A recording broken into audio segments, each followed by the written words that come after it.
편안한 저녁 보내고 계십니까? 뉴스와이드 이상훈입니다. 공천 배제된 임종석 전 실장이 강하게 반발을 하고는 있지만 다른 비명계 의원들처럼 민주당을 탈당하지는 않을 거란 얘기가 나옵니다. 당내의 친문계의 구심이 돼서 총선 이후 상황을 대비하는 걸까요? 자, 그리고 최근 여론조사에서 조국 신당의 지지율이 2자릿수를 기록했습니다. 반면에 새로운 미래는 신통치 않은 지지율인데요. 민주당의 공천 파동의 최대 수혜자가 조국 신당이 되는 모양새입니다. 자, 잠시만 채널 고정하시면 저는 1분 뒤에 돌아오겠습니다.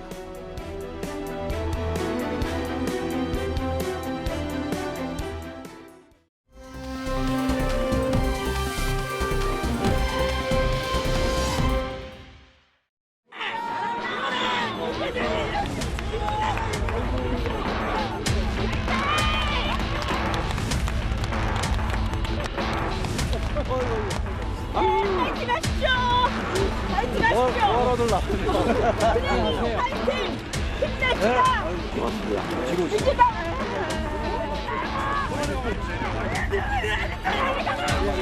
한숨 좀 많이 내주세요. 하고 있습니다. 성동에 맞뚝 박았습니까? 성동에 맞뚝 박았어요? 아니 당신들은 말이야 윤석열 정권에 싸움 한번 제대로 안 한 사람들 다 나와가지고 뭐 민주당 얘기하고. 자, 당에서는 사실상의 공천 배제 결정이 나왔지만 본인이 출마를 희망하는 지역구에 가서 어제 저녁 밤까지 선거운동을 한 임종석 전 실장. 지금 화면 보셨지만요. 저희가 왕십리거든요. 왕십리에 있는 그 시민분들의 반응이 두 가지 반응이 나왔는데 지금 민주당 상황을 딱 그대로 설명하고 있는 것 같습니다. 자, 임종석 전 실장은 당의 공천 배제 결정 이거를 재고해달라. 지금 이렇게 요청을 하고 있는 상황이죠. 자, 그럼 당은 지금 어떤 생각을 하고 있을까? 안규백 전략공천위원장 뭔가 좀 설명을 내놨습니다. 들어보겠습니다. 공당에서 한번 공천을 발표를 하고 나면은 엄청난 어떤 문제가 돌발되거나 비리가 있거나 검증에 실패했거나 이러지 않는 한은 그걸 바꿀 수는 없는 겁니다. 뭐 정치는 살아있는 생물하고 같아서 뭐 전혀 백지라고는 말할 수는 없으되 그러면 이제 지도부, 공관위, 전략공천관리위원회 여러 당의 기관과 요소들이 협의를 해야 될 문제가 되겠죠. 자, 성추 민주당 정책위 부의장 나와 계신데요. 지금 안규백 위원장 말은 임종석 전 실장의 저 결정과 관련해서 무슨 거의 뭐 천재지변 수준의 뭐가 벌어지지 않으나 이거 번복할 일 없다. 약간 이런 취지의 얘기를 하면서도 뭐 정치는 생물이니까 뭐 그럴 수도 있는 거 아니냐. 약간 그렇게 들리기도 하거든요. 당에서 임종석 전 실장의 요구를 받아들이겠습니까? 지금 사실상 안 받아들이겠다고 얘기를 한 거로 좀 봤고요. 임종석 전 실장도 받아들일 거라고는 생각 안 했을 것 같습니다. 이미 지금 뭐 이재명 대표의 입에서나 지금 지도부의 입에서 임종석 전 실장에 대해서는 이미 결론이 난 것처럼 발언들을 하고 있기 때문에 임종석 전 실장은 저는 그 명분을 쌓기 위해 그러니까 당을 나가지 않고 당 안에서 최대한 내가 요구할 수 있는 거 다 요구해 보고 그런데도 당이 받아주지 않았다.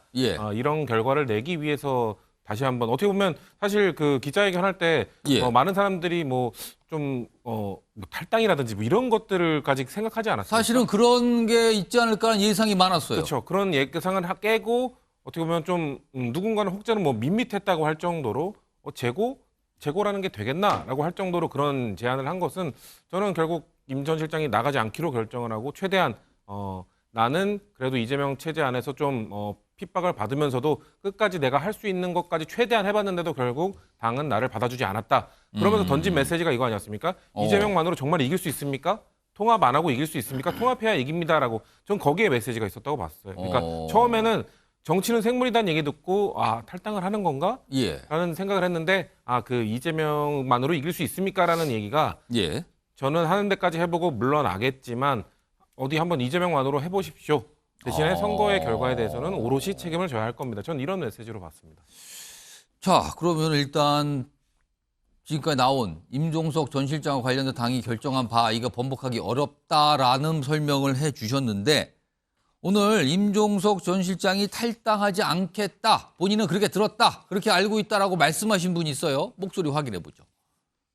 임 실장이 탈당은 하지 않을 것으로 전 알고 있습니다. 평생을 민주당에서 같이 했던 사람이기 때문에 저도 의사를 물어봤고 예. 본인도 탈당하지는 않겠다. 선 전략 공천이라는 거는 네. 예, 사실 이기는 공천이잖아요. 그렇죠. 무조건 임종석 실장한테 성동을 주라는 게 아니고 여론조사 또는 경쟁력 평가를 좀 해서 네. 제일 좋은 사람한테 주는 게 맞지 않느냐 이런 의사를 좀 표현을 했었죠. 예. 근데 어쨌든 과정 자체가 그렇게 썩 매끄럽지 않았다는 건 분명한 것 같고 자, 홍익표 원내대표는 뭔가 과정이 좀 매끄럽지 않았다. 그러나 탈당하지는 않을 것 같다. 그렇게 알고 있다라고 약간 확신을 섞어서 얘기를 좀 한 것 같죠? 자, 그러면 임종석 전 실장 지금 이 왕십리 그 성동구 일대에서 계속 선거운동을 하고 있는 상황인데 과연 앞으로 어떤 결정을 할까? 당에서는 사실상 공천 안 줍니다라는 결정을 한 셈이거든요. 그럼 본인은 과연 어떤 결정을 할 거냐 이거죠. 화면 보겠습니다. 일단 보기로 3가지가 나왔어요. 이게 정치권에서 나오는 얘기 중에서 이제 3가지 정도를 저희가 정리를 해본 건데 일단 무소속 출마. 이거는 탈당을 전제로 해야 되는 거예요. 탈당을 통한 무소속 출마할 것이냐. 아니면 험지 출마. 이거는 당의 원래 요구를 받아들이는 셈이 되죠. 원래는 송파갑 이런 얘기를 했는데 본인이 거절했거든요. 그럼 뒤늦게 당에서 요구하는 굉장히 어려운 곳으로 가는 선택을 할 것인가. 아니면요. 아예 이번 총선 안 나갑니다. 대신에 당도 안 나갑니다. 총선 끝난 뒤에 한번 보죠. 당권 도전 이런 걸 생각하는 건가. 그렇다면 그 전제는요. 당권을 도전할 정도 상황이 된다면 민주당이 총선에 패배할 가능성에 대비해서 뭔가 지금 힘을 모으는 과정 이런 게 전제에 있어야 되는 거 아닙니까? 이 3가지 정도의 가능성이 나오고 있는 상황입니다. 자, 패널 분들한테 미리 저 보기를 제가 설명하면서 질문을 드렸어요. 이 3가지 가능성 중에 하나를 선택하시거나 아니면 다른 선택을 해도 된다고 제가 말씀드렸거든요. 쓰셨으면 앞에 올려주시기 바랍니다. 자, 일단 많이 다양하게 쓰셨는데 그러면은 이렇게 지그재그 좀 와볼까요? 우선 강전의 국민의힘 노동위원회 부위원장 네. 뭐라고 쓰셨습니까? 저는 불출마 그리고 당권 도전이라고 생각을 그럼 합니다. 3번이네요. 그렇죠. 3번이면은 일단 그러면은 제가 아까 보기에 밑에 설명이 있는데 민주당 이재명 대표 체제의 민주당이 이대로 총선을 치르면은 민주당은 패배하고 그 이후에는 본인이 당권에 도전할 길이 열린다. 이렇게 판단하고 있다는 겁니까, 그럼? 아무래도 그럴 거라고 생각을 합니다. 왜냐하면 이재명 대표의 당대표 임기가 올해 끝나거든요. 이미 2년이 마무리되어 가고 있는 시점에서 이재명 대표 입장에서는 지금 비명 행사를 시키면서 공천을 하고 있는데 여기에 있어서 임종석 실장뿐만이 아니라 그 친문 홍영표 의원을 중심으로 해서 민주연대라는 것도 지금 만들어지고 있지 않습니까? 거기가 뭐 새로운 미래와 함께 할지 그것은 아직까지 밝혀진 바는 없습니다만 예. 이렇게 공천 학살을 받고 있는 친문 계열의 그 의원들의 중심점에 오히려 지금 임종석 실장의 공천 문제가 너무 큰 일이 돼갖고 임종석 실장이 주인공으로 저는 등극을 할 거라고 생각을 합니다.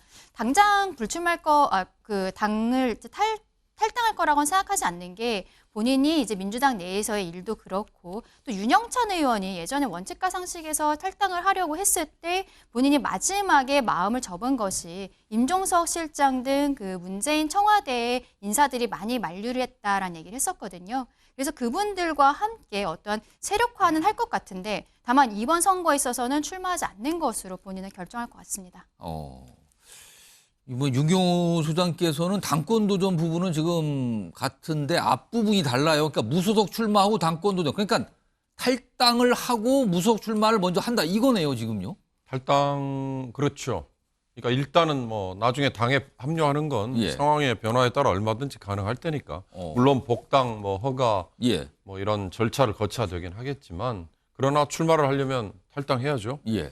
무소속 출마의 의지는 컷오프 되고 나서도 바로 나가서 저렇게 선거운동 선거 유세를 하고 다니고 있습니다. 예. 하는 거 본인에 대한 성동갑 지역에 뭐 중구도 물론 포함됩니다만 일종의 뭐 인기도에 대한 뭐 확인 차원 물론 저런 자리에는 절대적인 지지층 위주로 환호성을 질러주죠. 그렇지만 어찌됐든 저렇게 나갔는데 뭐 별로 썰렁했을 경우는 이중으로 더 마이너스 아니에요. 예. 세를 일단 과시하고 그리고 그 지역에 내가 나름대로의 지분이 있다는 걸 보여주고 예. 이제 그러다 보면 앞으로 여론조사들이 나올 텐데 소선거구제의 강점 한 표만 더 얻어도 가능하잖아요. 예. 당선이. 그런 점에서 입지를 본인은 보고 있다가 양대 정당의 이점에 밀려서 불리해지면 뭐 후보는 접으면 되는 거니까요. 그 다음에 더 방점은 8월에 치러질 민주당 전당대회에서 비주류의 어떻게 보면 탄압받은 대표 자격으로 당권에 도전한다 이건데 지금 저는 뭐 이 카드랏 중에 가장 귀에 뜨이는 얘기 중에 하나가 예. 윤영찬 의원에게 임종석 전 비서실장이 예. 8월에 나하고 함께 맞서 봅시다. 이재명 대표에게. 그건 누가 봐도 전당대회 당권이네요. 예, 그 얘기를 했다. 바로 그게 이재명 대표의 귀에 들어간 것 때문에 이번에 컷오프에 직접적인 타겟이 됐다. 이런 얘기들이 들리는 걸 보면 임종석 전 실장으로서는 이걸 지금 접어버리면 예. 본인의 입지가 확 줄어드는 거니까 당권 도전을 위해서는 저는 무소속 출마를 할 거라고 봅니다. 그럼 무소속, 그러니까 탈당 그리고 무소속 출마해서 만약에 국회의원에 당선이 됐어요. 근데 이제 무소속 국회의원이잖아요. 그렇다면 당권을 도전하려면 민주당에서 다시 복당을 받아줘야 되거든요. 근데 이재명 체제에서 그게 가능할까요? 이제 선거 결과에 따라서 당연히 이제 맞춰지겠죠. 그러면 지금 아까 얘기했듯이 이재명 체제 하에서의 민주당이 선거 지금 패배. 만약에 패배한다면 예를 들어서 한석이라도 소수당, 그러니까 다수당이 못 되는 경우, 예. 뭐 그런 경우는 이재명 대표의 입지가 뭐 확 줄어들 거고 설사 승리를 하더라도 예. 세를 더 보강하기 위해서 그 동안에 이런 컷오프를 당했는데도 바로 뛰쳐나가고 다른 당에 가고 심지어는 뭐 적의 편에 서는 이런 분들보다는 예. 오히려 외연을 확장하는데 우선적인 제휴의 대상이 될 수 있을 거다 이런 계산을 하겠죠. 자, 두 분 말씀 들어봤는데 어제 임종석 실장이 기자회견 통해서 여러 가지 얘기를 했는데 특히 어떻게 보면 총선과 관련해서 얘기를 좀 살짝 꺼내놨어요. 그 얘기 좀 확인해 보겠습니다. 양산 회동에서 이재명 대표가 굳게 약속한 명문 정당과 용광로 통합을 믿었습니다. 이재명 대표와 최고위원회에 묻고 싶습니다. 정말 이렇게 가면 총선에서 이길 수 있습니까? 이재명 대표만으로 국민의 마음을 얻을 수 있는 것입니까? 자, 일단 지금 소정욱 변호사께서도 여기 보면 이재명 그리고 대체제 뭐 당권 이렇게 쓰셨는데 사실 요거 설명과 함께 어제 지금 화면 보시면 어제 저 왕심리 유세 때 옆에 보면 최근에 현역평가 하위를 받은 분 그리고 오늘 뭐 컷오프 확정된 분 등 다른 이른바 친문 비명계 위원들과 함께 했어요. 이거는 세를 규합하는 거라고 보십니까? 지금 이제 제가 보기에 민주당의 주인은요. 예. 주인은 이제 저분들이에요. 아. 이 말은 이제 김대중, 노무현, 예. 문재인 이게 주인이에요. 예. 이재명 대표는 이제 돌연변입니다. 세입자입니다. 아, 세입자라. 민주화에 지분이 없어요. 오. 민주화도 한덕도 없죠. 그 민주당의 주인은 지금 저분들이고 이재명 대표는 세입자다. 그렇죠. 예. 주인이 왜 나갑니까? 민주화 운동을 한 적자들은 이게 임종석 저런 분들이에요. 오. 따라서 저는 주인이 나가지 않는다. 예. 지금은 이제 과지욕을 겪고 있지만 예. 차마석에 이재명 대표를 끌어내린다. 아. 근데 문제는 8월까지 안 갑니다. 그럼요. 총선까지 안 갑니다. 그럼. 바로 이게 총선 전에 예. 여론조사가 폭락하면서 지금 공천이 끝나면요. 후보자들의 비명 소리가 들릴 겁니다. 민주당의 상황이 굉장히 어려워질 거다. 이들 가면 이게 백석도 못 얻는다. 우리 전멸한다. 예. 이재명 대표 얼굴로 어떻게 선거 치르냐. 예. 이재명 대표 물러나고 선대위나 비대위 구성해라. 예. 이런 요구가 빗발칠 겁니다. 그때 지금 그게 3월이에요. 오. 조금만 참으면 예. 이재명 대표께 대표직 유지 못합니다. 예. 후보들이 용납 안 해요. 오. 그러면 이게 미리 끌어내리면 그다음에 우리가 당을 접수한다. 이게 대체제예요. 당권을. 저는 빠르면 공천 만료 3월쯤. 예. 늦어도 이게 총선 때는 무조건 물러나야 될 거예요. 왜? 총선 참패하면 전 사람들이 전부 이재명 책임론을 들고 놀 거 아닙니까? 예. 이재명 대표 당신이 공천 잘못해가 우리 다 죽었어. 예. 그러면 그때 되면 대표가 자연스럽게 바뀌면 그때 접수하는 게 2단계.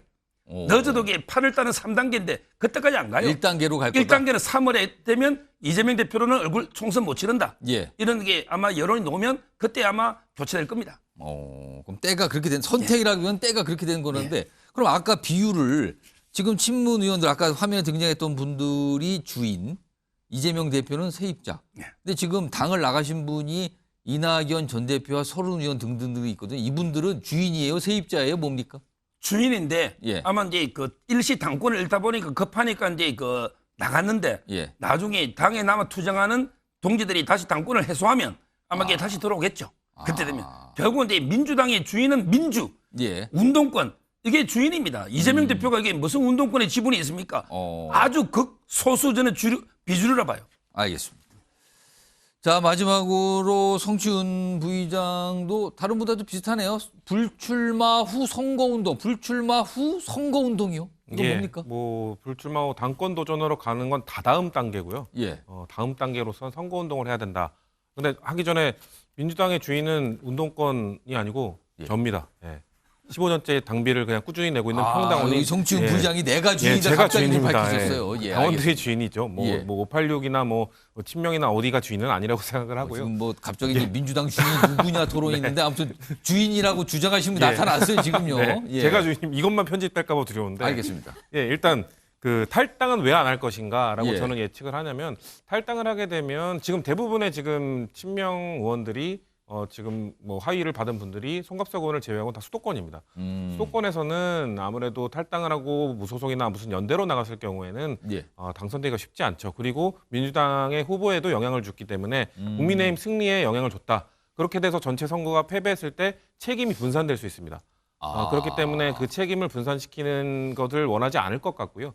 그 무소속으로 출마해서 혼이 그렇게 다시 돌아오는 케이스는 보통 뭐 호남, 국민의힘은 영남, 예. 민주당은 호남 이렇게 좀 부담스럽지 않은 지역. 그리고 뭐 2016년에는 세종시의 뭐 상징 같은 존재였던 이해찬 전 총리 같은 그런 정도 돼야지 가능한 거라고 보고요. 수도권에서는 그런 게 수도권에서는 쉽지 않다. 그렇기 예. 때문에 일단은 탈당을 하지 않고 불출마를 하는 게 맞고 예. 그리고 저는 전현희 후보가 지금 결정됐으니까 거기 선대본부장을 맡아서 전현희 후보를 네, 도와서 선거운동을 한다? 선거운동을 해줘야 됩니다. 그래서 그 지역의 선거를 승리로 이끈다면 저는 지금 임종석 전 실장에 대해서 비판하고 있는 뭐 지지자들이나 이런 분들이 매우 머쓱해지겠죠.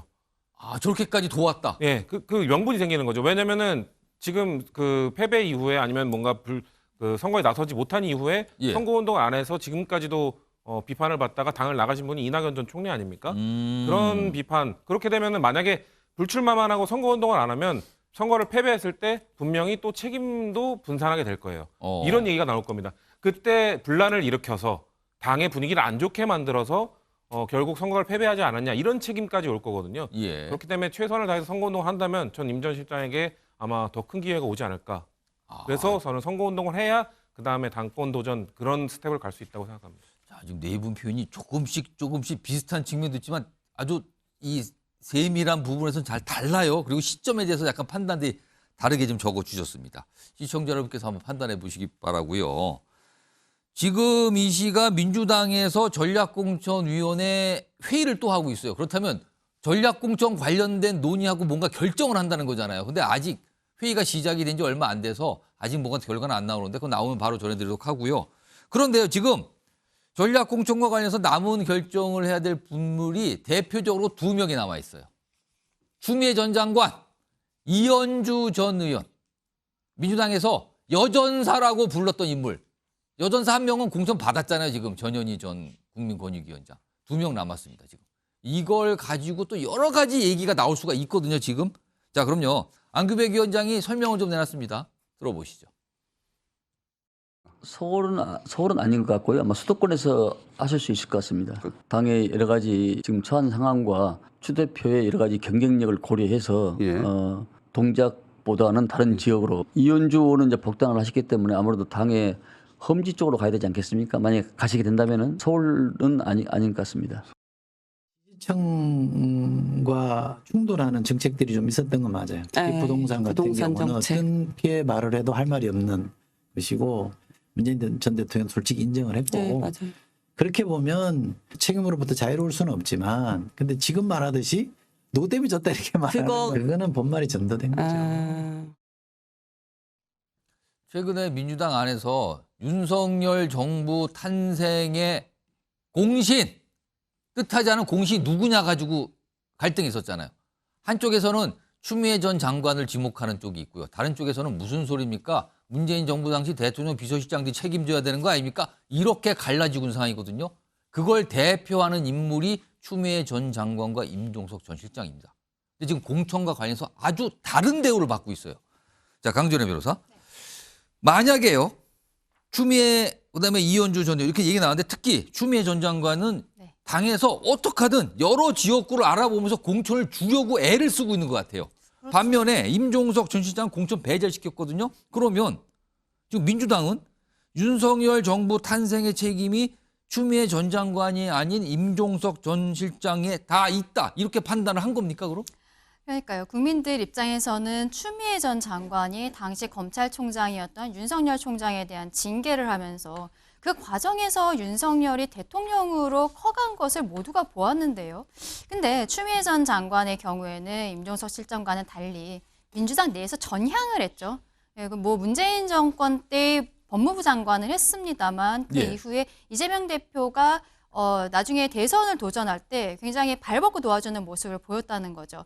그렇기 때문에 추미애 전 장관에 대해서는 이재명 대표가 이미 면죄부를 주었다. 그러면서 사실 임종석 실장의 임종석 실장이라고의 중성동갑이라 할 수는 없지만 그 지금 논란이 되고 있는 여기에도 정체불명의 여론조사에서 추미애 전 장관의 이름이 나오기도 했고 송파갑으로 갈 것이냐 뭐 이런 얘기를 했는데 추미애 전 장관 측에서 송파갑을 거절했다는 이야기들도 있잖아요. 근데 추미애 전 장관의 입장에서는 본인의 지역구가 지금 고민정 의원의 지역구거든요. 광진을이었는데 거기서 5선을 했는데 고민정 의원이 이미 광진을에서의 단수공천이 결정이 되어버린 상황인 거예요. 추미애 전 장관도 어딘가 본인이 당선될 만한 곳을 가야 되는데 근데 지금 서울이 아니라 수도권 쪽으로 알아보고 있다라고 공관위원장이 조금 아까 이야기를 했습니다만 추미애 전 장관이 수도권 어디를 간다고 해서 저는 그 본인이 경쟁력이 있을 것인지 굉장히 의문입니다. 왜냐하면 이분이 민주당 내 지지층에 있어서도 제가 아까 말씀드린 것처럼 윤석열 정권의 탄생에 굉장한 공을 갖고 있는 사람이라는 걸 모두가 다 알고 있거든요. 수도권 어디를 가도 지금은 다 격전지인데요. 근데 민주당에서는 그렇게 판단 안 하는 거 아닙니까 지금? 책임이 없다고 인정해 주는 거 아닙니까? 사실상 오히려 지금? 저는 추미애 전 장관이 어떠한 민주당에 있어서의 큰 어른으로서 뭐 좀 앞으로의 대선이라든지 큰 것을 본다면 본인의 고향이 대구이지 않습니까?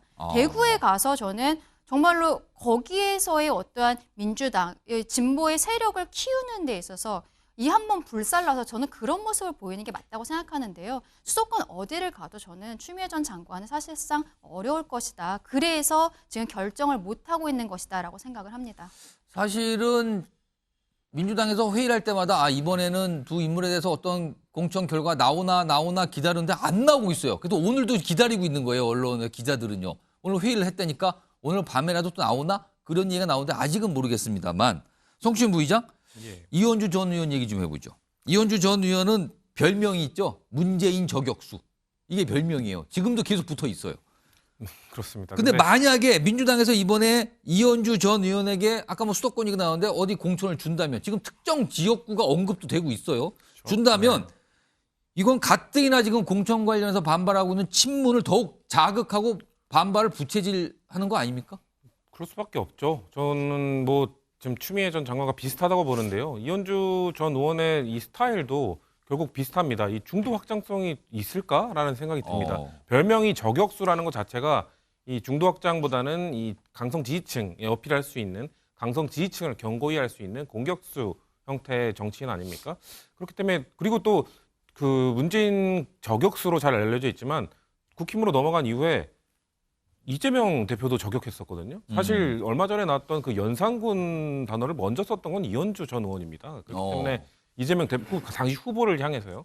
그렇기 때문에 그런 말까지 했던 사람도 공천을 해줄 정도의 아량과 배포인데 왜 친문에게는 그런 아량과 배포를 베풀지 못하는가? 지금 그걸 다들 궁금해하는 거잖아요. 그거에 지금도. 대해서 왜 대체? 그러니까 뭐 이제 앞으로 그러지 않겠다고 서약하면 되는 건가? 뭐 그까지 추측을 할 수 있죠. 근데 그런 건 있습니다. 지금 뭐 추측되는 지역이 아마 그 윤석열 그 정부의 그 대통령실 그 비서관이 단수공천을 받은 핵심 참모가 받았다는 지역 아니냐 뭐 이런 얘기 나오죠 지금요. 그렇기 때문에 거기에 또 이현주 전 의원의 뭐 특징을 최대한 살린다면 저격수니까 지금 윤석열 저격수로 돌아섰으니 거기에 공천하는 게 맞겠다라고 생각할지 모르겠으나 글쎄요, 저는 그 좀 당원들이나 유권자들이 납득할 수 있는 데이터가 없다면 쉽게 아까 말씀하신 것처럼 친문 진영에서도 또 비명 진영에서도 대체 왜 이렇게 우리한테만 차별 대우를 하느냐라는 보면 소리가 나올 수밖에 없을 것 같습니다. 그러니까 왜냐하면 중도 확장 수도권 다 똑같습니다. 뭐 경기와 서울, 인천 조금씩 다르겠지만 결국 수도권은 중도 확장, 중도층에 어필하는 후보가 잘 되는 거기 때문에 과연 그런 물론 인물 대 인물 구도에서 아까 말씀드린 그 윤석열 대통령실 출신과의 그 구도를 짜겠다는 건 알겠으나 객관적 데이터가 없다면 전 반발이 더 커질 거라고 봅니다. 지금 안규백 위원장이 회의를 5시 한 반 정도의 회의장에 들어갔거든요. 들어가면서 살짝 얘기를 꺼내놨어요. 뭔가 좀 예고를 했습니다. 들어보시죠. 아마 오늘 가능할 것 같아요. 이따 밤에 한번 해보고 해보고. 근데 이따 쌍특검이 있기 때문에 그 여부를 좀 지켜봐야 할 것 같은데. 아침에 의원님이 또 그 험지 얘기도 하시고 뭐 좀 구체적으로 얘기를 하셔가지고 뭐 동작보다는 좀 다른 지역 그런 차원에서 하면 될 것 같아요. 그럼 동작 아니고 서울 아니고 수도권으로 오늘 나올 것 같다는 거 아니에요? 예고를 했어요. 오늘 밤이라도 나올 것 같다고 지금. 물론 본회의 사항을 좀 보겠다는 거잖아요. 이런 가운데 추미애 전 장관, 이현주 전 의원의 총선 경쟁력에 대해서 의문 표시를 하신 분이 있어요. 들어보겠습니다. 추미애 장관 같은 경우에는 민주당 지지자 외에는 확장력이 없다는 게 입증이 됐어요. 동작도 넣어보고 송파도 넣어보고 충성동 갑도 넣어봤다는 거 아니에요. 안 되잖아요. 그런데 무슨 여전사예요. 그 이현주 의원 복당에 대해서는요. 민주당에서 다른 당 갔다가 바로 온 게 아니고요. 몇 당을 또 거쳤어요. 확장력이 없잖아요. 총선에 무슨 도움이 되죠? 윤경호 소장님, 특히 추미애 전 장관 관련해서 여러 군데를 지역구로 알아보고 했는데 안 되지 않느냐. 근데 그럼 수도권을 돌리면 무슨 경쟁력이 있느냐. 지금 이런 의문 표시거든요. 어떻게 판단하십니까? 그러니까 똘똘 뭉쳐서 쫓아다닌다는 뭐 이재명 대표에게는 개딸이라고 표현하는 사람들, 그다음에 과거에는 뭐 문빠 이렇게 얘기했던 이들이 전국 단위로 흩어져 있을 거 아니에요? 이들이 어떤 이슈에 대해서 예를 들어서 뭐 법무장관 추미애의 지지 이런 거야 똘똘 뭉치는 뭐 힘을 발휘하겠죠. 그러나 특정한 지역구에는 그 숫자가 한계가 있을 수밖에 없는 거잖아요. 여론조사에 뭐 갑자기 뛰어들어서 할 수도 없는 거고. 더군다나 뭐 이사를 하지 않는 한은 유권자로서의 역할은 더더욱 불가능한 거고. 이제 그런 점에서 어떻게 보면 역설적으로 팬덤 정치라는 팬덤에 의존하는 정치인의 한계가 아닌가. 추미애라는 정치인이 그동안에 그런 팬덤 같은 지지층들에게 떠받쳐가지고 여기 오늘 이때까지 온 거 아닌가. 그러나 막상 아주 구체적으로 경쟁력을 따져보니 아까 뭐 최재성 의원의 얘기가 얼마나 근거가 있는지 모르겠습니다만 여기에서도 왠지 좀 모자라는 것 같고 저기에서도 모자라는 것 같고 이런 식의 결과가 나오지 않았을까. 저는 아까 우리 성치훈 부의장의 얘기 중에 이재명 대표의 선호 아니 누구에 대해서는 그렇게까지 싫어하는 근데 그걸요 한번 일반화해 보면 과거의 야당은 아무리 당권을 장악한 주류 존재들이 모든 걸 다 차지한다 한들 일정한 지분은 비주류들에게 몫을 줬어요. 왜냐하면 여당은 이런 선거의 낙천자 또는 교통정리를 한 다음에 보상해 줄 수 있는 카드가 있잖아요. 뭐 구체적으로 얘기해서 공공기관이나 아니면 기타 대통령이 임명권을 쥐고 있는 집권 여당의 프리미엄이라는 게 그런 거 아니에요? 그러니까 분란이나 이런 게 상대적으로 적고 그러나 야당은 당이 깨지지 않으려면 비주류에게도 일정한 지분을 줬던 게 과거 야당의 정치 행태였는데 지금의 이재명 대표와 주류 집단은 그걸 전혀 고려하지 않는 데서 문제가 생기는 거거든요. 그러면서 추미애나 이현주 같은 이재명 대표의 눈에 드는 사람에게는 무리를 해서라도 그냥 하겠다. 근데 막상 본선 경쟁력이 없으면 예. 나중에 공멸 아니에요. 그거에 대한 냉정한 지적이 아닐까 싶습니다. 소정욱 변호사 보시기에는 추미애, 이현주, 그러니까 민주당 편으로는 여전사예요. 이 여전사들의 총선 출마했을 때 경쟁력 어떻게 판단하십니까? 저기 그 최재성 의원이 확장력이 0이라 했잖아요. 제가 보기에 잘못 본 것 같아요. 0이 아니면 뭡니까? 0이 아니고 이제 그 확장력이 마이너스. 그럼 다른 데까지 민주당 지지율보다 이 표가 더 안 나와요. 왜냐하면 이제 제 주위에도 민주당 지지하는 분들도 예. 추미애는 안 된다. 이현주도 안 된다. 예. 이런 분이 많아요. 예를 들어 문재인 대통령을 지지하는 분이 예. 추미애 장관이 문재인 대통령을 계속 비판하고 있잖아요. 추미애 찍을까요? 저는 안 찍는다 봐요. 오히려 확장력이 제로가 아니고 마이너스입니다. 이 말은 이게 보수의 음원이 예. 보수 쪽에서는 좋죠.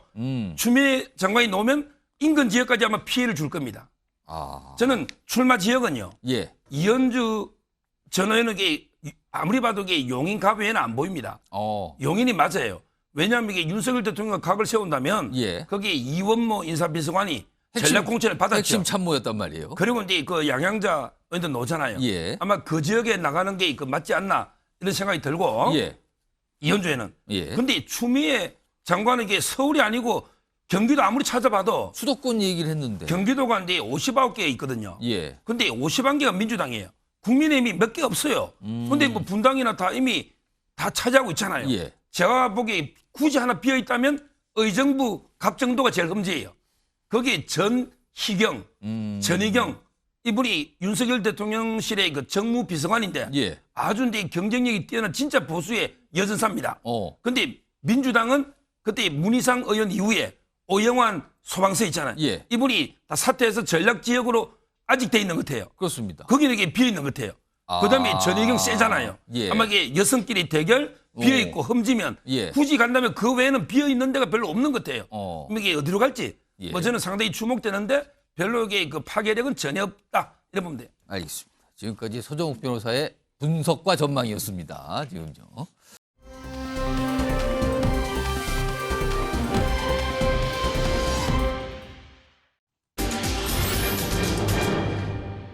표현이 좀 낯선 표현이 있네요.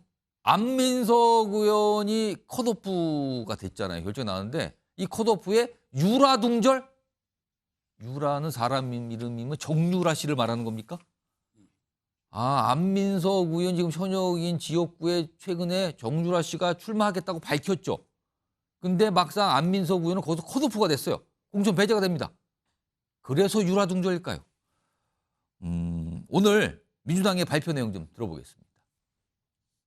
다음은 공관위에서 전략선거구 의결을 요청한 지역입니다. 서울 성북구 을, 인천 부평구 을, 경기 오산시. 경기 오산시에 대해서는 역입인재 25호 차지호 교수를 추천하였습니다. 안민석 의원에 대해서는 이재명 대표가 보시기에도 거짓말이나 거친 언행 이런 모든 면에서 자기의 진짜 경쟁자는 안민석이라고 생각하시는 거 아닐까요? 그러니까 역시 경쟁자로서 쳐내는 것 같다라는 생각을 해봅니다.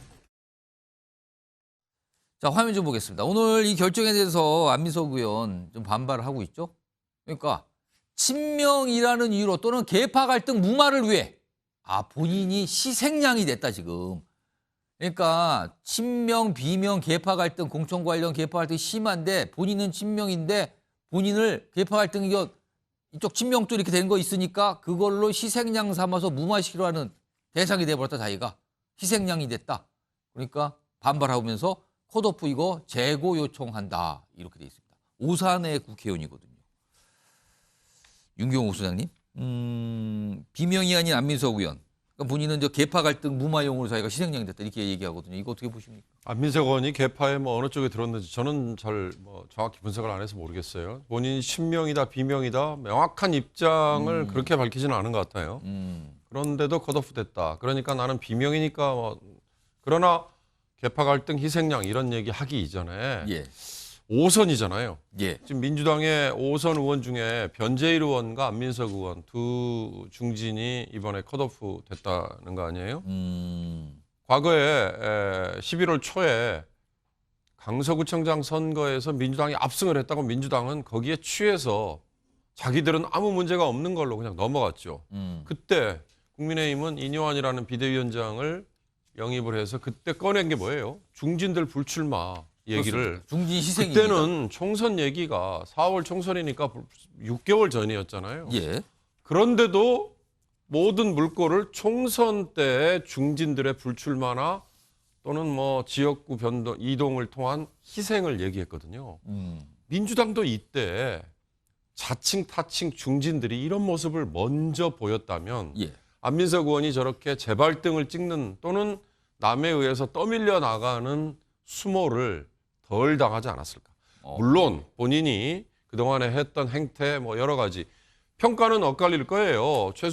최서한 씨인가요? 최서원입니다. 최서원 개명해서요. 씨와 그의 딸 정유라 이들에 대한 아주 뭐 과도한 공격 이것도 있지만 지지하는 쪽에서는 남들이 찾아내지 못하는 뭐 아주 중요한 것들을 꺼내서 폭로 내지는 문제 제기 뭐 이런 거에 기여도 했다라고 얘기하지 않습니까? 예. 그런 점에서 안민석 의원은 본인이 5선쯤 됐다면 예. 한 지역에서 5번을 그냥 뭐 앉아서 되지는 않았겠죠. 그러나 유권자든 아니면 당 내에서든 예.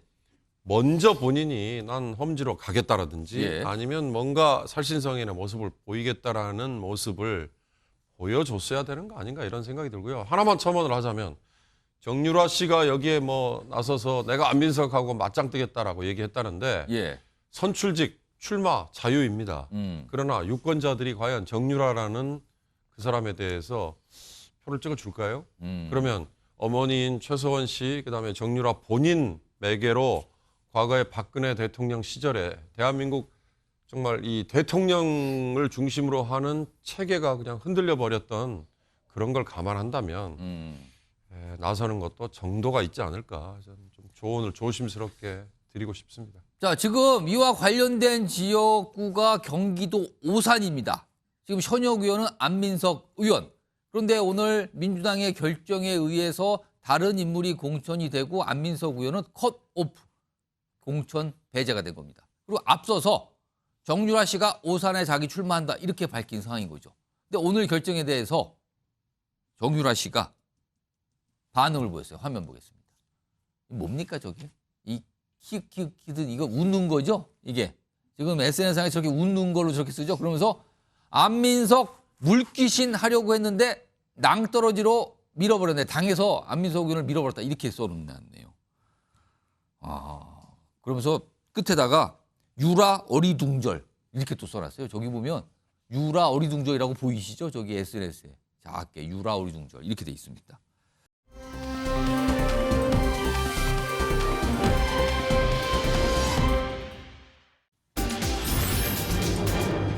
같은 듯 다른 듯 세 개의 파랑. 파랑색이 세 개인데 닮은 것 같기도 하고 아닌 것 같기도 하고 그러잖아요. 그럼 세 개의 파랑이면 이게 당색 얘기일까요? 무슨 색일까요? 화면 좀 보겠습니다. 요거 서정욱 변호사님 잘 좀 보세요. 제가 좀 설명을 해드릴게요. 자, 이 세 정당의 로고입니다. 근데 로고 색깔을 좀 봐주세요. 처음이 더불어민주당 파랑색이죠. 새로운 미래 최근에 당색 정하고 만들었는데 이거는 약간 남색 또는 짙은 파랑 같죠? 근데요. 조국 신당이 이름을 정했어요. 당색도 정했어요. 조국 혁 신당이라고 합니다. 이름이요. 가운데 혁을 따로 이렇게 강조했잖아요. 조국 신당인데 가운데 혁을 집어넣었어요. 근데 당색은요. 저 혁자 바탕이 있는 저 색이 지금 조국 신당 측도 말하기를 트루 블루. 진짜 블루래요. 이거 번역 진짜 파랑색이라는데 저 색깔이고요. 근데 그 좌우에 있는 색깔 좀 한번 봐주세요. 이거 좀 복잡하니까 원래 거 앞에 거 다시 놔주세요. 그 좌우에 있는 색깔 좀 봐주세요. 조국 조자가 있는 거와 당자가 있는 색깔 보시면 왠지요. 조자가 있는 색깔은 위에 민주당 색깔 같기도 하고 근데 당자 쪽은 새로운 미래 색깔 같기도 하고 이런데 이거 어떻게 보십니까? 이 색깔? 지금 이제 그 끝까지요. 예. 아마 이게 조국 장관 하면 이게 꼼수의 대명사 아닙니까? 아. 저는 이게 저 이름이요. 예. 원래 이제 조국 신당은 등록이 안 되는 거예요. 안 된다 그랬단 말이에요. 사람 이름 조국은 안 돼요. 예. 사당이니까. 예. 그래서 이제 나의 조국 할 때 조국 있잖아요. 예. 이렇게 쓰면 되거든요. 예. 뭐 조국 뭐 무슨 당, 조국 혁신당 이런 식으로. 예. 근데 저 혁자를요. 예. 강조해 가지고 이게 따로 이게 분리가 되잖아요. 그러니까 조국 혁신당이래요. 그러니까 근데 이거 혁을 보통 안 읽으면 이게 그냥 조국 신당 돼버리지 않습니까? 얼핏 보면 그렇게 볼 수도 있어요. 이게 꼼수 아니냐는 거죠. 일단 원래 그건 본인이 그- 쓰고 예. 싶은 이름이 조국 신당인데 예. 혁자만 분리시켜 놨잖아요. 일단 그거는 꼼수로 보인다는 건데 또 색깔은 어떻게 보세요? 색깔은요. 예. 아마 이게 세 가지를 상징한다고 합니다. 오. 하나는 이제 광주, 그다음에 두 번째가 백두산인, 그다음에 세 번째가 독도. 이렇게 이야기하거든요. 그런데 문제는 뭐 광주는 이제 아마 우리가 이게 진보 진영 민주당의 대체제로서 이제 광주를 호남을 하겠다는 의지고요. 예. 그다음에 백두산은 이제 우리 북한 진보 세력, 북한. 근데 이제는 독도가 이게 또 아마 이제 그 죽창가 들고 반일몰이 할 것 같아요. 지금이 어느 때인데 이게 일본 반대하면서 이게 죽창가 부르면서 독도가 왜 나옵니까? 저는 세 가지 상징이 말이 안 된다. 예. 이렇게 보고 있습니다. 일단 그 색깔 다시 한번 봐주세요. 그러니까 뭔가 지금 앞서 민주당 색과 민주당의 글자의 색과 새로미래 글자의 색을 다 가져오고 그리고 또 다른 파란색을 넣어서 세 가지 파란색이 있는 거란 말이에요, 지금요. 이런 모습을 보여줬는데 글쎄요, 이거와 관련이 있을까요? 다음 이 뭔가 최근에 나온 어떤 여론조사 결과를 보여드릴 건데 그에 앞서서 조국 전 장관이 최근에 한 말이 있어요. 본인의 만드는 당과 관련해서 들어보겠습니다. 비례정당에 어딜 투표할 것인가에 대해서 국민들께서 저희를 세 번째, 즉 그 세 번째로 즉 한 10% 이상의 지지를 보내주신 것도 사실이기 때문에 비판 여론 고려하고 또 응원하시는 또 여론 역시 고려하면서 행보를 하도록 하겠습니다. 자, 다음 화면 보겠습니다. 최근에 여론조사 하나 나온 게 있어요. 비례정당 지지율입니다. 그러니까 최근에 이제 위성정당들이 생겼잖아요. 그러니까 지금 여당은 국민의 미래, 그리고 지금 민주당의 경우는 민주당 주도로 지금 비례연합정당이잖아요. 근데 여기 보시면 지지율 좀 봐주세요. 국민의 미래가 40% 조금 더 되잖아요. 높아요. 비례연합정당이 25.6으로 상대적으로 낮습니다. 격차가 좀 납니다. 그런데요, 세 번째로 올라와 있는 게 조국신당이 16.2%를 기록을 하고 있어요. 이걸 보고요. 비례연합정당, 그러니까 민주당이 만드는 이 연합 위성정당의 지지율을 조국신당이 지금 빨아들이고 있는 거 아니냐. 지금 그런 모습처럼 보이기도 해요. 그런데다가 아까 당색도 민주당 색과 새로운 미래색을 다 가져오는 듯한 색깔 썼거든요, 지금요.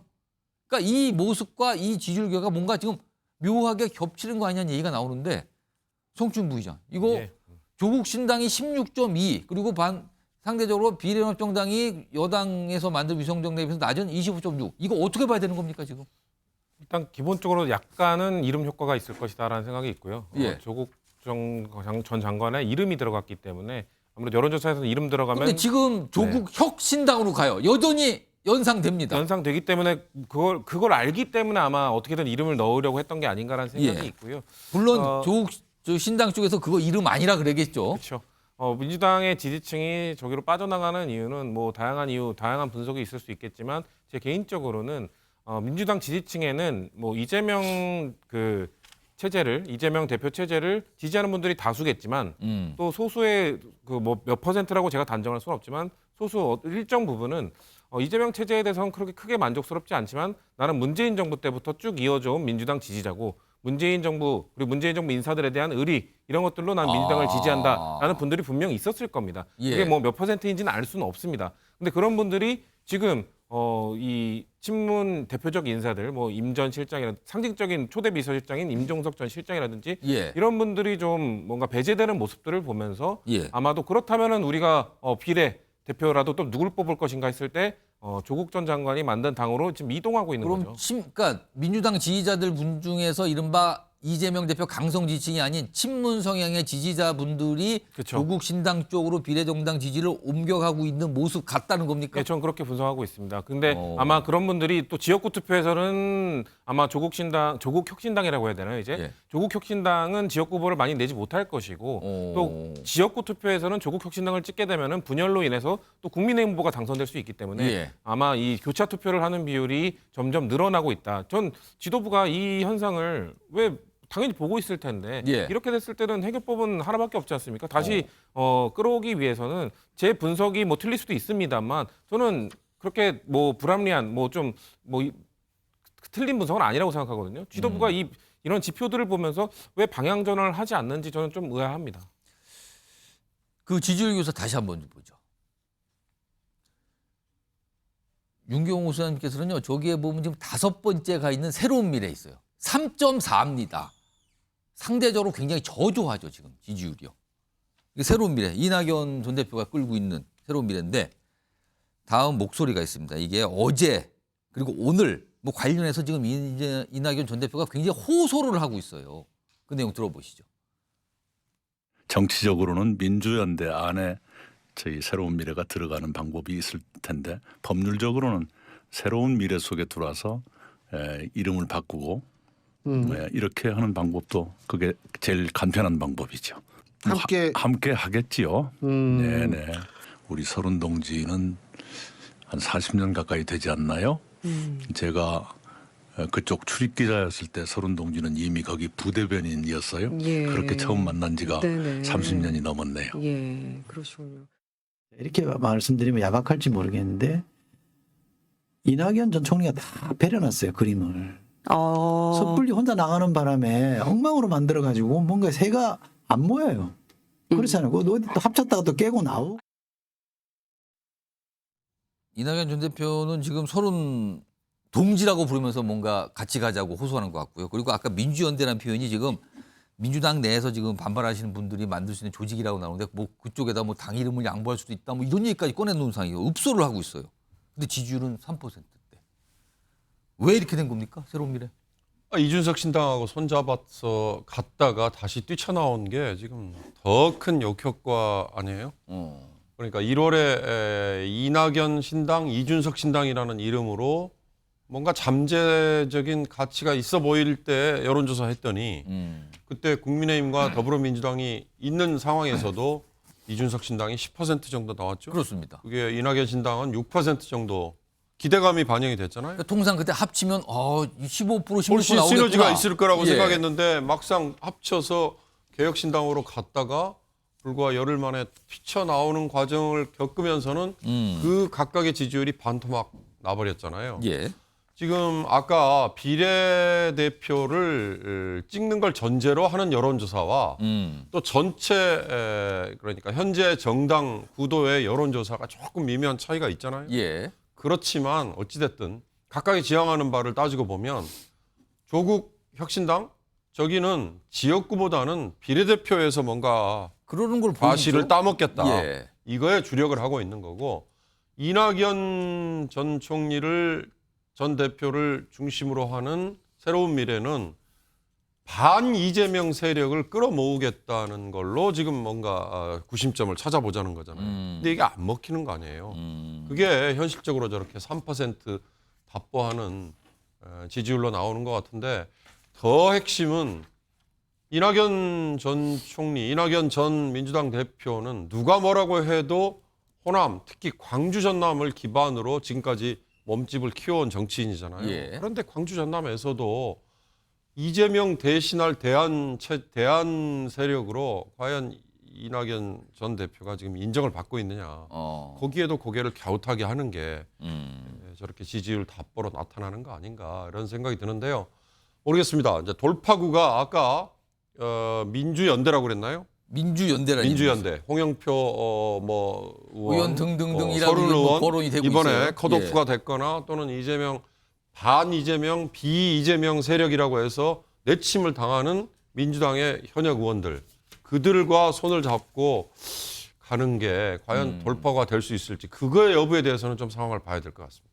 자, 지지율 조사 결과 다시 한번 불러오죠. 이번에는요. 저 그래프 상의 네 번째 강재열 변호사 지금 개혁신당이에요. 이준석 대표가 개혁신당 대표가 끌고 있는 5.4예요. 5%. 물론 새로운 미래보다는 높아요. 그렇지만 상대적으로 다른 앞에 있는 정당에 비하면 차이가 나거든요. 저기서부터.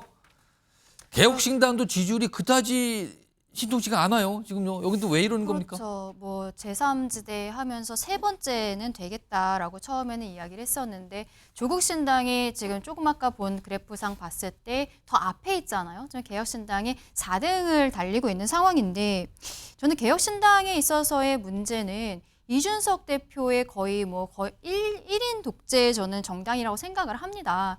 이준석 대표가 어떠한 행보를 보이느냐가 지금 개혁신당의 승패를 좌우하게 될 것이라고 생각을 하는데요. 예. 아직까지도 본인의 지역구를 결정을 하지 못하고 있어요.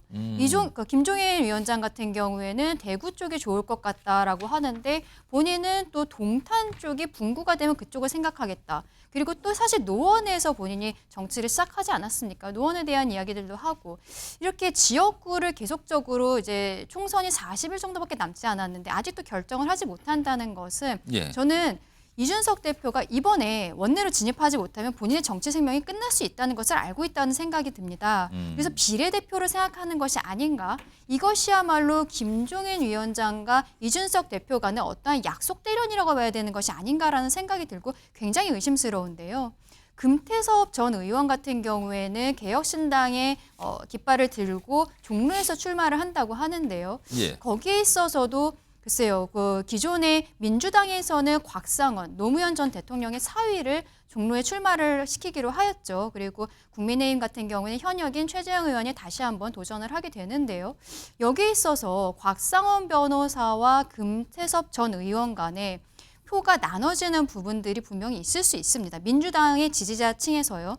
이런 것들도 국민들이 보았을 때는 중도 진보에서 개혁신당 쪽으로 가는 것을 저는 막는 분위기가 분명히 생길 수 있다라는 생각을 하거든요. 근데 이준석 대표가 다시 한번 돌아와서 아직까지도 지역구를 결정하지 못한다. 저는 이것이 개혁신당이 앞으로 지금 나아가지 못하는 것에서 가장 큰 패착이라고 생각을 하고 본인들이 이슈 선점을 하지 못하고 있어요. 예전에 노인 무임승차라든지 이러한 좀 분쟁적인 정책을 한두 가지 나온 것 이외에는 아무런 정책적인 이야기들도 언론에 보도가 되고 있지 않습니다. 여기에 대해서 새롭게 뭔가 쇄신하지 않는 이상은 저는 앞으로도 크게 가망성은 없지 않을까라고 생각을 합니다. 자, 신당이 여러 개 등장했는데 일단 조국 신당 지지율상으로 꽤 높게 보이고요. 그리고 먼저 출발했던 개혁신당과 새로운 미래는 상대적으로 저조한 지지율을 보이고 있다. 자, 과연 이게 어떻게 표들이 움직이고 있는 걸까? 아마 선거 쪽에서 뛰고 계신 분들 다 분석하고 계시겠죠, 지금요? 이런 상황입니다.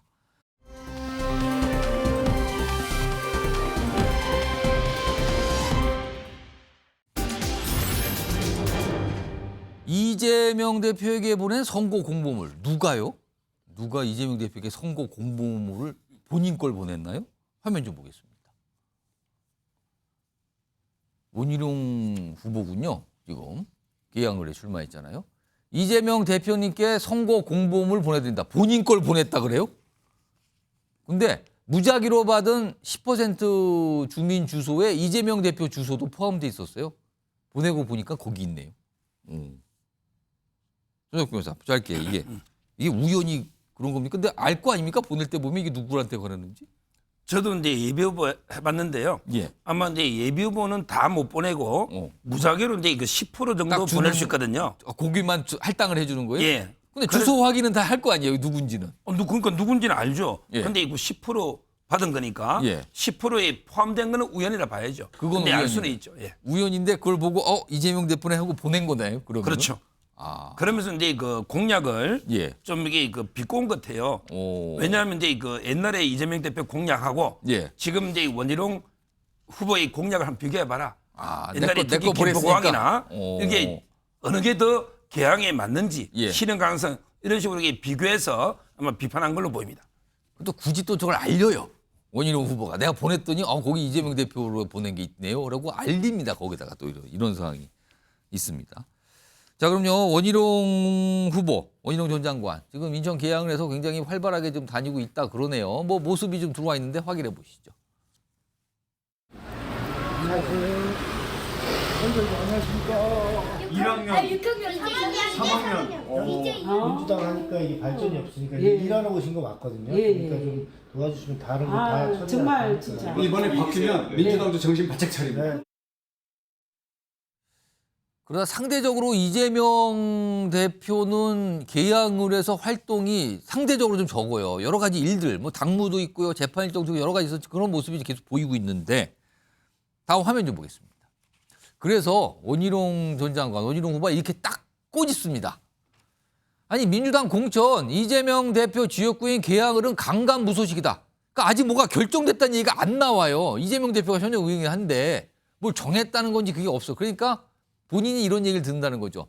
이재명 대표가 출마하는 건지 저에게 묻는 주민들이 많다. 그러면서 한마디를 딱 붙입니다. 출마도 불출마도 자유입니다. 송지훈 부의장. 예. 이거요. 마지막 대목죠. 출마도 불출마도 자유입니다. 이거 얼마 전에 이재명 대표가 뭐 공천 그 내용과 관련해서 탈당하신 분 관련해서 입당도 탈당도 자유다.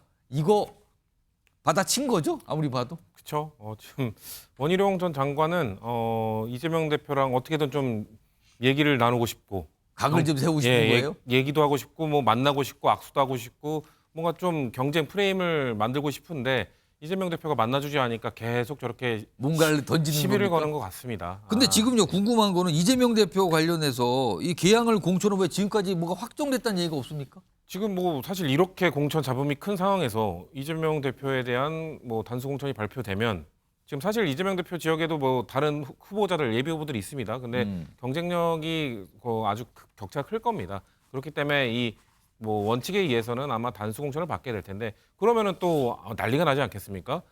이렇게 그 친명 단수의 뭐 핵심, 뭐 상징이 드디어 나왔냐 이렇게 비판이 있을 거기 때문에 최대한 이런 공천 잡음이나 이런 것들이 마무리된 이후에 가장 늦게 할 가능성이 있습니까? 마무리하겠죠. 뭐 그래서 뭐 지금 뭐 원희룡 전 장관은 뭐 불출마하는 거 아니 뭐 이런 얘기를 하는데 사실 그러기엔 시기가 너무 늦었고요. 만약에 그렇게 되더라도 그렇게 된다면 뭐 사실 민주당에 있는 문제들은 사실 많이 해결될 수도 있죠. 뭐 전 노웅래 의원도 이제 단식을 풀 수밖에 없는 명분이 될 거고 지금 뭐 이런 그 공천에 불만을 던졌던 의원들도 이재명 대표가 만약에 그런 선택을 하게 되면은 다 사실 할 말이 없어질 겁니다. 근데 지금 이미 그러기엔 시기가 너무 늦었다라는 생각이고 그리고 지금 굳이 그 인천 선거 물론 지역을 틈틈이 가고 있지 않습니까? 근데 이 어차피 수도권 선거는 전체 흐름에 매우 큰 영향을 받습니다. 수도권 전체의 큰 흐름을 주도해야 되는 이재명 대표이기 때문에 아마 지역에 가는 것보다는 전체 이런 잡음을 좀 근데 지금 그게 잘 안 되고 있죠. 그런 거에 더 집중하기 때문에 아마 계양을 더 찾기는 어려워질 것이고 원희룡 전 장관의 구애는 더 커지지 않을까 이렇게 생각하고 있습니다. 이런 상황에서 오늘 국민의힘에서 공천 관련 발표를 한 가지 했는데 그 발표가 나온 뒤에 이거 역시 이재명 대표를 겨냥한 공천이란 평가가 나오고 있습니다. 오늘 발표 내용 보겠습니다. 우선 추천 2곳, 인천 1곳, 계양구 갑 최원식 변호사님 19대 때 계양을에서 국회의원을 한 거로 알고 있는데 계양을 원희룡 후보님하고 시너지 효과도 충분히 있을 거로 이렇게 판단했습니다. 자, 지금 계양을 얘기했는데 계양갑에 대한 공천을 한 거예요. 근데 여기 최원식이라는 인물. 일단 화면 좀 보겠습니다. 여기 보면 갑을이 됐잖아요. 밑에 아래쪽에 인천 계양을이에요. 여기는 원희룡 후보 됐고요. 이재명 대표는 뭐 공천이 거의 확실했는데 발표를 안 하는 거다 지금 그런 거 같잖아요. 그럼 여기는 이런 경쟁인데 계양갑이 있습니다. 바로 옆에 있습니다. 그 지도 보이시죠? 바로 밑에 있어요. 갑은. 근데 여기는 현역 의원 유동수 의원이 단수 공천됐고요. 근데 오늘 국민의힘에서 최원식 전 의원을 전략 공천했어요. 근데 이분은 이재명 대표의 과거 운동권 멘토, 뭐 사법연수원 때 인용도 있고 운동권 멘토라는 얘기가 있더군요. 이거 어떤 인물입니까? 최원식 이분은 이제 그 부평에서 초중고 나오고요. 서울법대를 나왔는데 노동법 전문가예요. 노동법. 근데 이거 이재명 대표하고는 이제 사법연수원 18기로 동기. 연수원 동기인데. 예. 근데 그때 아주 친하게 지내서 이재명 대표를 이제 의식화시킨 한마디로 이제 프롤레타리아 정신을 가르쳐 줬다. 의식화시켰다. 예. 이런 게 멘토죠. 그러니까 운동권 관련된 어떤 학습을 시켰다. 그렇죠. 근데 이분이 19대 때는요. 예. 계양을에서 이제 배지를 달았어요. 이분이 국회의원 했습니다. 예. 계양을에서. 그러면 그때는 당이 뭡니까? 당을 이제 그때는 민주통합당, 민주당 계열에서 민주당 달고 계열로. 예. 그다음에 국민의당으로 갔다가 어. 그다음에 이번에 윤석열 대통령 인수위 때부터 윤석열 대통령 합류한 이런 데 분이거든요. 저는 상당히 그쪽 지역에서는 유명한 변호사입니다. 상대히 민주당은 회계사고요. 아마 이제 그 계양갑에서 붙지만 예. 실제 갑하고 어른 한 지역구잖아요. 붙어 있습니다. 예, 그렇다면 이제 저는 이재명 저격수로서는 가장 적임자 아닌가. 그래서 오늘 공관위원장이 발표할 때 이재명 효과도 좀 이렇게 고려했다고 아예 위원장이 발표했어요. 윤 교수님, 그렇다면은 과거에 이재명 대표가 인연이 있었던 분을 저격수로 내보내고 그건 옆 지역구에, 그리고 본인 지역구에는 지금 이른바 대장동 일타 강사라는 별명이 붙은 원효 총장에 나오고 이재명 대표를 압박하는 겁니까 지금? 아무리 근데 이재명 대표가 만약에 저기 쏙 빠져버리면 어떻게 되죠? 그럼 완전 아까 허무해지는 겁니까 그러면은? 모르겠습니다. 그런 상황이 뭐 제가 이렇게 농담처럼 할 얘기가 얘기할 수 있는 건지 모르지만 예. 아까 아까 운동권 멘토라고 얘기하는데 그건 제가 아는 범위에서는 너무 과장된 거고요. 그러니까 사법연수원 28기라 그럽니까? 28회라 그럽니까? 18기. 18기. 사법연수원 18기입니까? 사시로 28회, 사법연수원 18회. 그게 아마 제가 알기에는 86년일 거예요.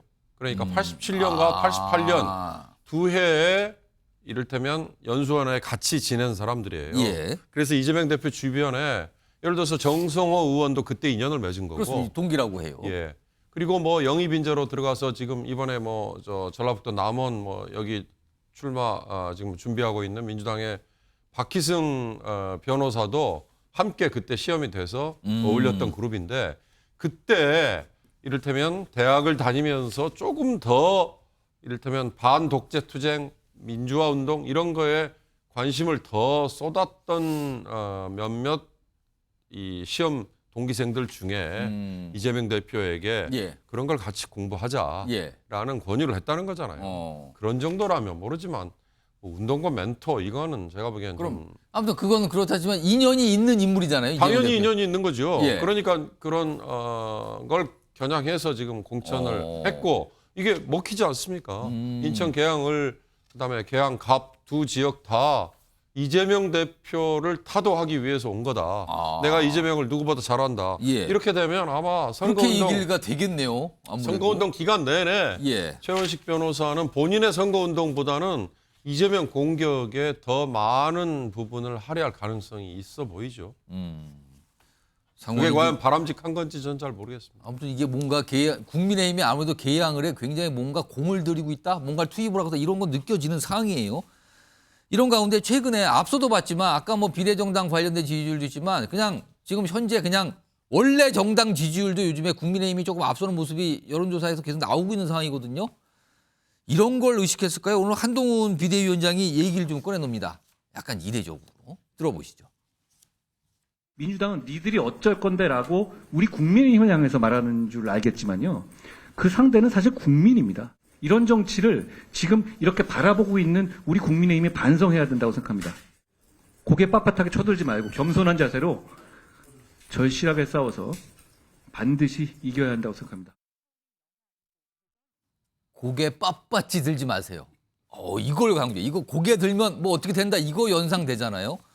그런데 최근에 이런 맥락과 관련된 얘기를 심심치 않게 했습니다. 한동훈 비대위원장이. 그 목소리도 들어보시죠. 최근에 한국갤럽이나 다른 여론조사에서 여러 가지 우리 국민의힘에 대해서 좀 좋은 결과가 있는 것 같이 보이는 면들이 있죠. 이 직을 수락하는 즈음에 9회 말 투아웃에 투스트라이크라는 말씀을 드렸거든요. 달라진 게 하나도 없다고 생각합니다. 우리가 아직도 쫓는 입장입니다. 중간 단계에서 여러 가지 해설들이 나오고 현재 상황이 어떻다 이런 말들이 나오거든요. 당원들과 후보들, 예비 후보들께 이렇게 당부드리고 싶습니다. 그런 계산을 할 시간이 있으면 좋은 정책 하나라도 더 생각해내고 동료 시민들 한 분이라도 더 만나서 우리의 명분을 설명하라고. 자, 강준혜 부위원장. 네. 아무래도 절대 교만하지 마라. 지지율 올랐다고 뭐 머리 들렀다면 큰일 납니다. 경고한 겁니까 이거? 네, 그렇습니다. 한동훈 위원장은 겸손해야 한다. 그리고 총선 때까지 모두가 말 조심해야 한다라는 얘기 굉장히 강조를 했는데요. 이것은 당연한 이야기이기도 하지만 지금 민주당에서 이재명 대표와 그 지도부가 보여주고 있는 행태, 그것을 지적한 것이라고도 저는 생각을 합니다. 아, 표현이 세요. 고개 빳빳하게 쳐들지 말고라고 그랬어요, 지금요. 네, 그렇습니다. 표현이 좀 강한데요.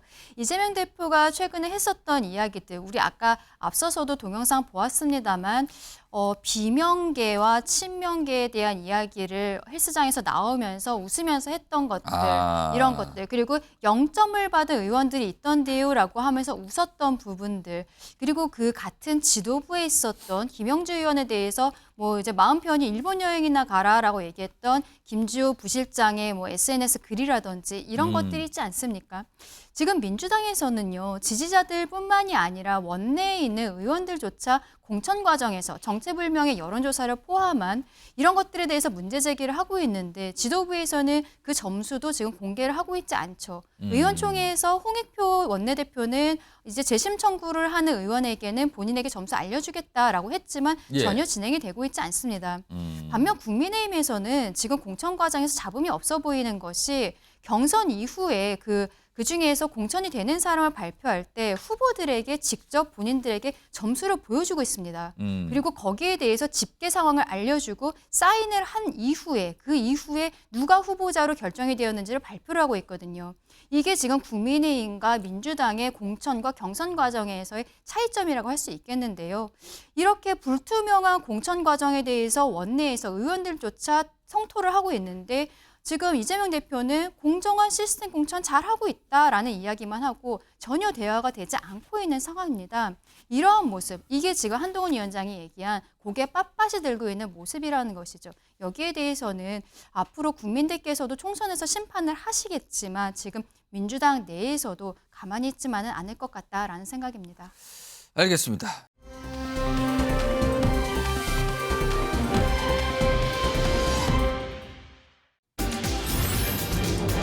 다음 이슈 제목 바로 등장했습니다. 쌍특검법 오늘 처리한다고 그러죠. 지금 본회의가 열리고 있는 상황으로 알고 있는데 근데 이거 놓고 왔다 갔다 도대체 왜 그런가? 왔다 갔다 했다고요. 이걸 놓고요. 일단 이 최근 며칠 사이에 이 쌍특검법안 이걸 놓고요. 여러 가지 얘기들이 나왔어요. 그 목소리 좀 계속 연속해서 저희가 구성을 좀 해봤는데 들어보시죠. 선거구 그 획정과 관련한 민주당 요구를 들어주지 않는다고 내일 쌍특검 표결하겠다고 자기들 입으로 공개적으로 이야기해놓고 내일 쌍특검 표결을 안 하겠다고 통보를 조금 전에 해왔어요. 불리한 편파적인 획정안임에도 불구하고 저희가 감수하겠다는 입장을 표명했습니다. 오늘 본회의에서 반드시 획정안 처리해야 됩니다. 그리고 쌍특검 의결도 획정안과 함께 처리할 생각입니다. 진짜 여장수 마음대로 하는 거 아닌가요? 쌍특검 한다고 했다가 안 한다고 했다가 오히려 자기들이 계속 머리 굴리는 소리만 들리는 거 아니에요? 이유 설명도 없잖아요. 보통 이런 거 있을 때 그럴싸한 이름을 명분을 대개 마련이거든요. 지금 민주당 정치에는 그게 없습니다. 그냥 싫어 이거잖아요. 이게 정치입니까? 여야 간에 이견이 있어서 합의되지 못했던 선거구 획정 문제가 이제 합의가 됐습니다. 또한 쌍특검법 표결도 오늘 하기로 합의가 되었습니다. 자, 그럼 국회 상황 좀 보죠. 지금 국회 본회의 열리는 모습인데요. 지금 표결 처리가 오늘 사실은 법안이 굉장히 많아요. 처리될 안건도 많고요. 근데 아직은 안 됐나 본데 잠시 후 쌍특검법 재표결 예정이다. 쌍특검법은 김건희 여사 특검법 그리고 대장동 특검법 이 두 가지 말하는 거잖아요. 이게 오늘 올라갔어요. 근데 이 과정에 지금 국회 모습인데요. 이 과정에 이거를 처리하느냐 마느냐를 가지고 왔다 갔다 그랬거든요. 일단 서정욱 변호사 이거 민주당에서 그랬다고 지금 국민의힘에서 뭐라고 자꾸 얘기를 하는데 이거 왜 이러는 겁니까 상황이 지금? 지금 이제 민주당이 공천 갈등으로 표단속이 안 되는 거예요. 표단속이. 그래서 이제 출석도 쉽지 않고 공천 탈락한 사람이 출석하고 싶겠습니까?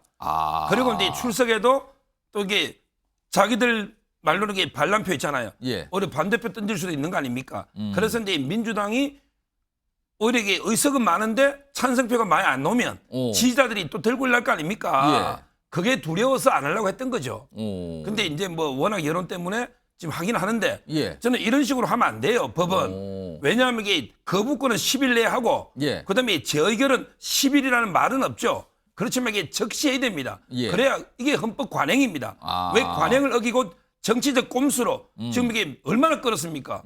이건 말이 안 되고요. 예. 그다음에 선거 후 획정도 원래 법에 1년 전에 하라고 돼 있잖아요. 지금 41일 남았어요. 이게 뭡니까? 거의 지킨 적이 없죠, 그거. 아니 국회가 법을 안 지키면 누가 법을 지킵니까? 이 앞으로 이게 진짜 이거 바뀌어야 됩니다, 관행. 자, 지금 국회 본회의장 모습이에요. 지금 뭔가 처리가 되는데 약간 뭔가 멈춰 있는 것 같죠, 지금요? 상황 보면은 의장석 단상에 아무도 없어요, 지금요. 그러니까 뭔가 잠시 뭐가 추정이 된 걸까? 약간 법안 처리가 계속 오늘 많아서 쭉 처리해야 되는데 약간 뭔가 좀 정지가 돼 있는 상태 같아요. 어떤 표결 과정이요.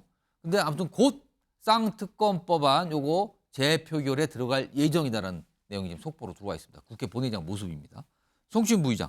예. 근데요, 지금 아까 민주당 인사분이 말하는 얘기를 들으면은 이 쌍특검법안 오늘 재표결을 하는 거와 이 선거구제 획정 문제를 같이 연결을 시킨 거란 말인 것 같아요. 카드로 쓰고 있는 것 같단 말이지. 이거 오늘 표결하는 걸. 이건 무슨 사정입니까?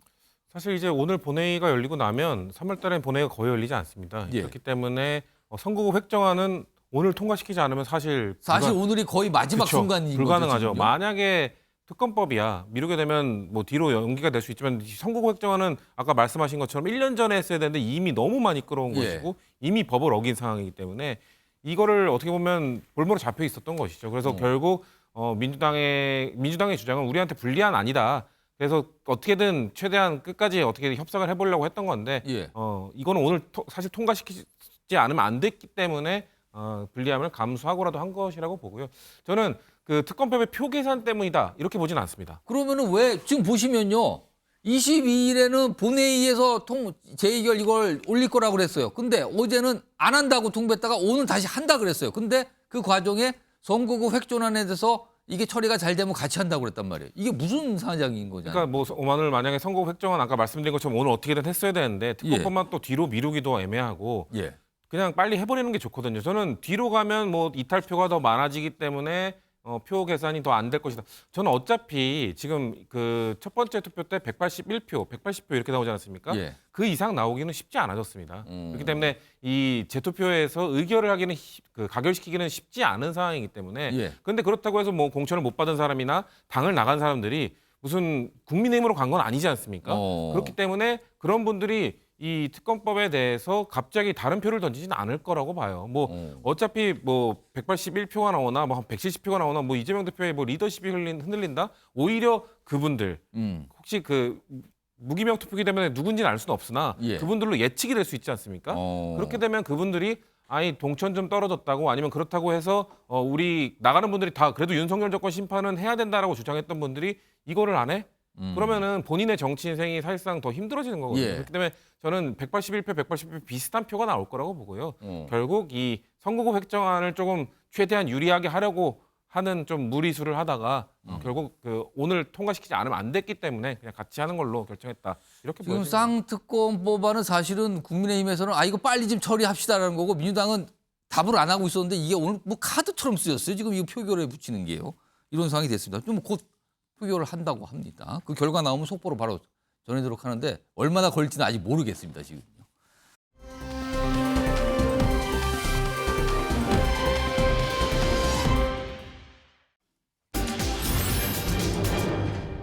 자, 옥중에서 창당하고 출마까지 하시는 분 지금 제 뒤쪽으로 얼굴이 나타났죠? 저분 얘기군요. 송영길 전 대표 얘기인데 옥중 창당했어요. 근데 출마 얘기하는데 광주 얘기가 나오더군요. 요즘에요. 일단 내 화면 좀 보겠습니다. 최근에 법원에 어떤 요청을 했다는데 지금 구속 상태거든요. 근데 지난 27일 법원에 불구속 재판을 요청하면서 보석 청구를 했다 그래요. 그리고 최근에 이 송영길 신당이라 부르는데 뭐 민주혁신당 뭐 약간 이런 이름으로 정한 거 아니냐 이런 얘기까지 좀 나오고 있는데 이 보석 관련해서 강재래 변호사 일단 보석이 가능할 걸로 보인지 그리고 보석이 되면 보석은 이동 제한이 있습니까? 없는 겁니까? 그거는 이제 법원에서 조건을 붙이기 나름인데요. 지금 예. 보석으로 나와 있는 사람이 있죠. 이재명 대표의 최측근 정진상 실장이 보석으로 나와 있지 않습니까? 예. 그래서 정진상 실장이 뒤에서 공천을 좌지우지하는 거 아니냐라는 이야기가 나오는 게 지금 보석으로 교도소에서 나와 있는 상황이기 때문에 그 얘기가 있을 수 있는 것이거든요. 예. 송영길 대표 입장에서는 제가 송영길 대표의 변호인이라면 정진상도 나가 있는데 왜 제가 못 나갑니까? 라고 이야기할 수 있을 것 같습니다. 예. 어쨌든 보석이라는 것은 재판부에서 봤을 때 뭐 도주의 우려가 없다든지 이런 경우에 어느 정도의 조건을 붙여서 해줄 수 있는 것이거든요. 그래서 아예 불가능한 상황은 아니라고 보이는데요. 문제는 이제 송영길 대표가 보석으로 나와서 무엇을 할 것인가?